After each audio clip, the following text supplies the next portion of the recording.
Agabe! Boner!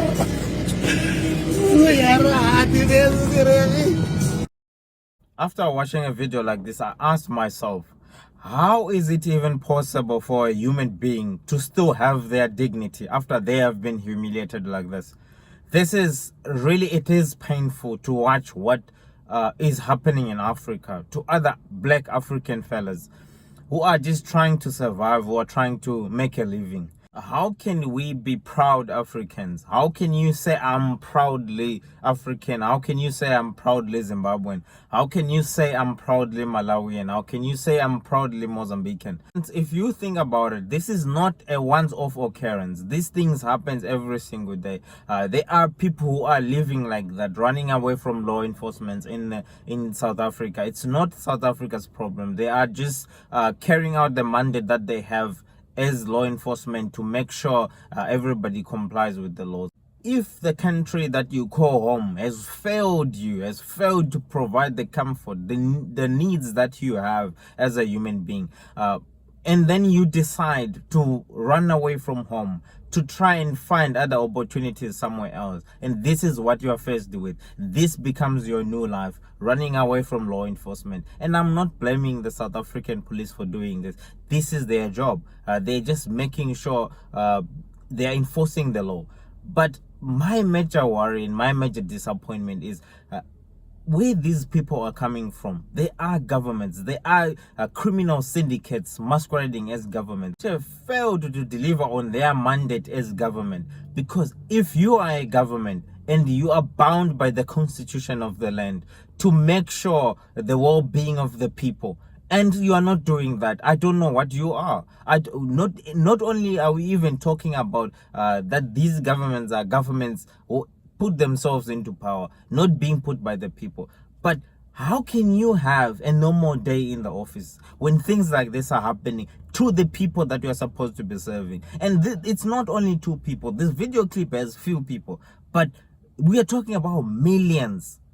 I don't know where are these people? Where are our leaders in Africa when this is happening to the people that you're supposed to be leading? And you are proudly calling yourself, I am a Zimbabwean president, and you're proudly calling yourself, you are a Malawian president, and while your people are going through this, we all know in America, if anything happens to an American, all hell will go loose. They will do anything possible to save one person. But in Africa, we have countries that millions of people have migrated, and they are migrating this way. Not even in a favorable way. Wherever you go in this world, be it South Africa, Botswana, Zambia, Dubai, the UK, Zimbabweans are everywhere in large numbers. And for a country of such a small population, it has to be concerning.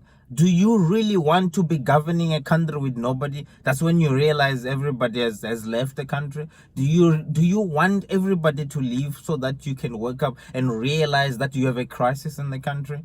And at the end of the day, we talk about sanctions. It's because of sanctions and this and this. It could be true that because of sanctions, these economies had become dysfunctional. But at the end of the day, listen, we have had the same story over and over again. What is the solution? What is the answer? What is the answer to this?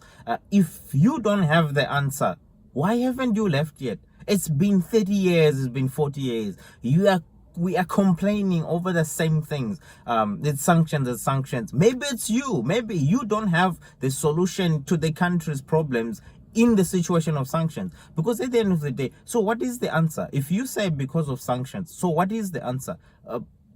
Are we just gonna fold our hands? Are we gonna starve every single year with nowhere to go, with no hope? We can call on America and Europe and the rest of the world to remove the sanctions that they have put, that they've imposed on our countries such as Zimbabwe, Malawi, whatsoever.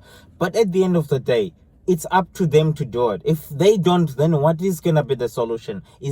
Are we gonna be trapped in poverty where everybody is a vendor in a country? What kind of an economy is that? You know, as men, when you are doing a difficult task you are helping each other as a group of men. Someone tries and the other one tries. If someone fails, we are willing to give each other a chance and say, oh man, maybe come and try, maybe come and try, maybe come and try, until we get it right. But unfortunately, our politicians are not in that mindset. That it's probably, maybe it's because of you, maybe it's because you are failing. So maybe give other people a chance to try as well. I mean, amidst those circumstances of sanctions and the rest of it, maybe somebody else who's not you have a solution. Maybe they have an answer to develop irregardless. But the problem is we have people who do not want to leave office, who stay irregardless for 30 years. While the economy is failing to nothing, they still want to hold on to power. They want to run the country as if it's their uncle's tuck shop. I thought I'd just share my frustration. Please subscribe.